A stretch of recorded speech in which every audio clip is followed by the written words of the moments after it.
This is an installation clips that I did on my 2017 JK oil pan and transmission skid plate. This is the first time for me to do the product review and installation clips. I do not do that because most of the time I just install them or do not bother to record them. The reason I do it this time is that I could not find anyone uploaded the video how to do it for this particular product. So I may do it for other people, may benefit out of it. Later, I found some of the clips I intended to record were not there after I reviewed them, although they were good enough to make a video. I used to have one directly attached to transmission box. I feel like it's not good when I hit a rock or something on a trail. This product, I happened to find it on Amazon and price was good enough, so I better try it. I removed previous skid plate before I install new one, which was not recorded, because it is irrelevant for the purpose of this video. These are the tools I use to install it. You need 18 millimeters and 19 millimeter sockets and wrenches. You may need a jack to lift when you install it. Need to remove these 3 bolts with 18 millimeter socket. This hole of driver's side chassis is to attach brackets, and there is same kind hole on the passenger side. I had to file one of the bolts that was damaged to make 18 millimeter socket to go in. The rest of the process does not need explanations much.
A crossmember of chassis is blocking, so I had to remove it.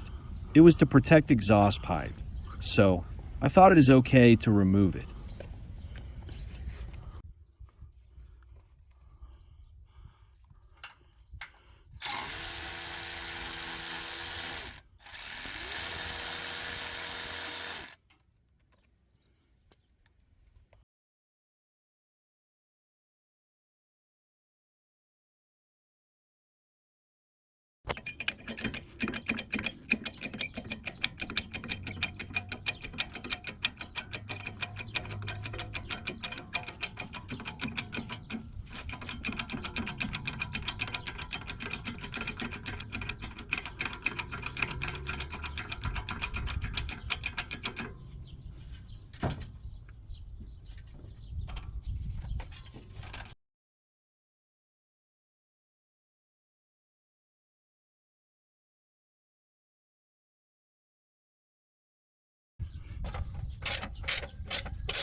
It was not needed to use spacer that came with the product.